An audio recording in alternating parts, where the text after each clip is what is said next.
Hey everyone, I'm back. It's Phil White again, Earth Sciences Librarian at CU Boulder. This video, we're going to chat about Google Scholar. We're going to go over how to use it effectively, what it's good at, what it's not so good at, and then I'll demo a few tricks that will help you out with your research. Let's get started. Let's talk about the pros and cons of Google Scholar. First, it's quick and easy. Oftentimes, for myself, it's the first place I look, even as a librarian, for scholarly research. It's also somewhat customizable. You can set up your account so that it reflects your own personal research interests. One of the things people find really handy about Google Scholar is that it always provides a link under the article to other articles that have cited that article. So it's really handy for tracking down citations and looking at who else has cited this research. The author pages are also really handy. If you click on an author, a lot of times you'll come to a page that has all of that person's publications, if the author has actually set that up in Google Scholar.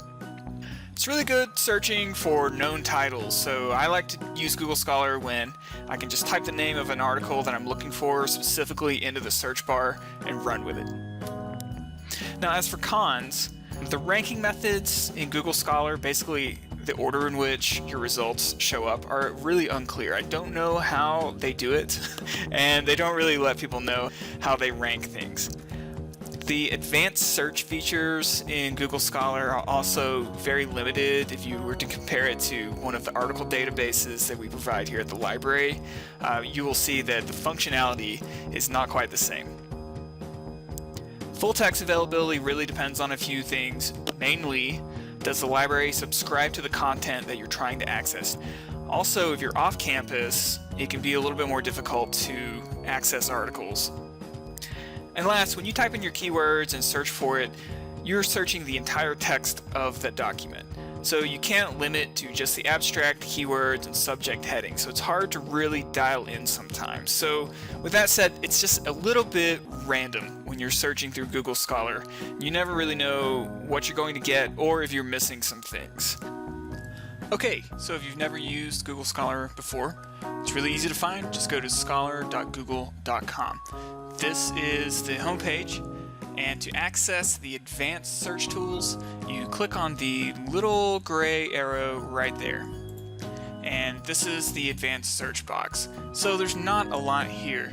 You have a few different options for entering in your search terms. You can search for authors, you can search within a particular publication, but that's about it.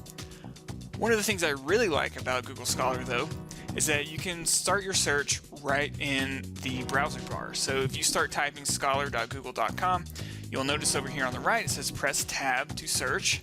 And if you press tab, you can start your search right here. I'm going to search for fire history in Rocky Mountain National Park. And this is your search results page. A lot of this research was conducted right here at CU. As you look through the results, you can take a look at articles that cited this article. You can look at related articles. You can generate a citation by clicking on cite, and you can copy and paste that. And one of the things that's really handy about Google Scholar is to click on the authors. So if you click on the author, this is Dr. Tom Veblen. He is a geography professor right here at CU. You can look at all of his publications that he has put out there over the course of his career and access them all right here. So I really like that, especially when you find a researcher that is right in your field of research that you're interested in. So those are the main features that I like best about Google Scholar. To access full text, you just click through on the links here. One thing you need to be aware of, however, is that if you are off campus, it will not work quite as seamlessly as if you were on campus. Because the library pays for access to most of the material that you will find in Google Scholar, if you're off campus, you might not find the Find at CU button here that takes you to the full text. If this is the case, then go to the library website, click on A to Z databases, and you can access Google Scholar on those pages, and you'll get routed through the library website and you should have access. So that's all for now. If you have any questions about Google Scholar or just your research in general, always feel free to drop me a line at philip.white@colorado.edu. And I will see you next time. Bye for now.